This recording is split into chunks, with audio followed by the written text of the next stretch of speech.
Bonjour à tous. Ils sont devenus les visages de la terreur. Libération les affiche en une et tente d'expliquer pourquoi on a raté les auteurs des attentats du 13 novembre. Selon le quotidien, les filets du renseignement français sont percés car malgré les attentats de janvier et les alertes de ces derniers mois, les services ont été incapables de les surveiller. Un ponte du renseignement intérieur, voilà le signe d'un échec total et absolu depuis 10 ans.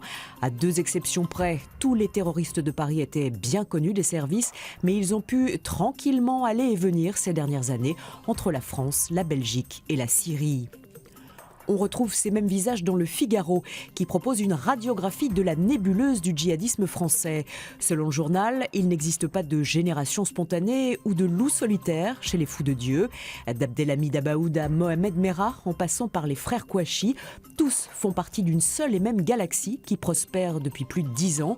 La matrice de ce djihad made in France étant la filière des buttes Chaumont, démantelée en 2005.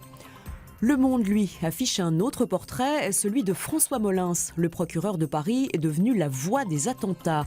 Il y avait le 20h de Poivre d'Arvor, il y a désormais le 18h30 de François Molins, ironise le quotidien, en référence à sa traditionnelle conférence de presse sur les avancées de l'enquête. Depuis l'affaire Merah, les attentats l'ont propulsé sur le devant de la scène, comme les guerres révèlent des généraux. De son côté, La Croix met l'accent sur une nouvelle étonnante. Les jeunes sont désormais plus généreux que leurs aînés. Selon une enquête dévoilée en exclusivité par le journal, les moins de 30 ans sont devenus les champions du don, bien au-delà des plus de 70 ans. Une bascule historique due notamment à l'explosion du don en ligne, très prisé par la jeune génération. C'est justement sur Internet que fleurissent les appels à la générosité depuis les attentats. Des cagnottes ont été ouvertes pour collecter de l'argent en faveur des familles des victimes. Les sommes récoltées varient pour l'instant de 1 300 à 150 000 euros.